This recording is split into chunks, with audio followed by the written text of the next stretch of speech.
Hello viewers, আসসালামু আলাইকুম। আজকের ভিডিওতে নতুন একটি বিষয় আপনাদের সঙ্গে শেয়ার করতে যাচ্ছি। এখানে দেখুন, আমি যখন 4 লিখে এন্টার দিই তখন কিন্তু অটোমেটিক এখানে রো ক্রিয়েট হয়ে যাচ্ছে এরকমভাবে। আবার আমি যদি কোনো নাম লিখে আমি এখানে এন্টার দিই, তারপরেও কিন্তু এই যে দেখুন অটোমেটিক রো হয়ে যাচ্ছে।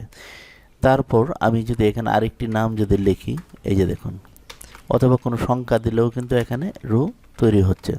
তো রো কলাম কিভাবে অটোমেটিক তৈরি করবেন আজকের এই ভিডিওতে আমি এই বিষয়টা দেখাবো। তো ভিউয়ার্স, আজকের এই ভিডিওতে আমি এক্সেলের এই টিপসটা আপনাদের সঙ্গে শেয়ার করছি। আমি এই চ্যানেলে ফটোশপের বিভিন্ন টিউটোরিয়াল আপনাদের সঙ্গে শেয়ার করে থাকি।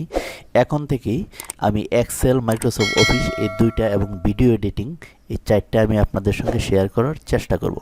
তাহলে চলুন দেখি কিভাবে এই কাজটা করা যায়। তো প্রথমেই আমি ডিলিট করে দিব।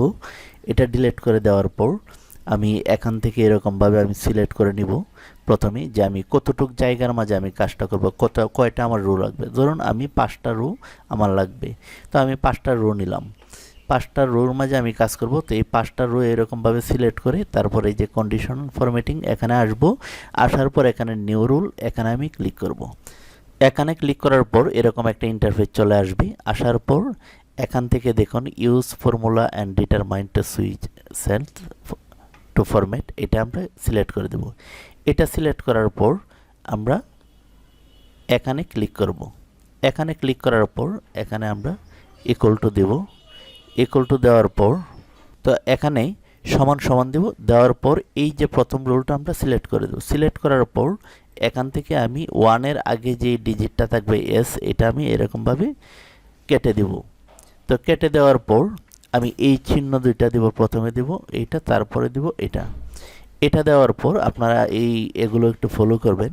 তারপর এখানে আমি ডাবল সেমিকোলন দেব। তারপর এরকমভাবে দেওয়ার পর আমি এখানে ফরম্যাটে ক্লিক করব।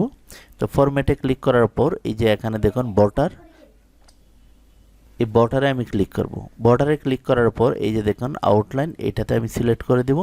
তারপর আমি ওকে করে দেব। তো ভিউয়ার্স, আপনি যদি চান যে আমার রুলগুলি কালার হবে, সেটাও কিন্তু আপনি এখান থেকে যদি কালার সিলেক্ট করে দেন, যে কালারটা দিবেন সেই কালারটা কিন্তু সিলেক্ট থাকবে। তো যেহেতু আমি কালার দেব না, তারপর আমি একটা নর্মাল কালার আমি এরকমভাবে সিলেক্ট করে দিলাম। দিয়ে তারপর এখানে তো আমি বর্ডার সিলেক্ট করেছি আগে, তারপর আমি ওকে করে দেব। তারপর এখান থেকে ওকে করে দেব। এখন যদি আমি এখানে কোনো সংখ্যা লিখি, এই যে দেখুন কালার চলে আসছে। এই যে দেখুন আমি এখানে যেই সংখ্যাটা লিখব সেই সংখ্যাটাই কিন্তু এখানে অটোমেটিক আমার রো কলাম চলে আসছে। যদি আমি এখানে নামও লিখি সেটাও কিন্তু চলে আসবে। এই যে দেখুন এখানে যখন আমি দিচ্ছি তখন কিন্তু এটা চলে আসছে। এই যে,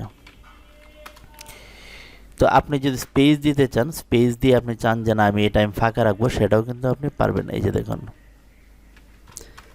এই যে, আর যদি আপনি স্পেস না দেন তাহলে সেটাও কিন্তু আপনি পারবেন।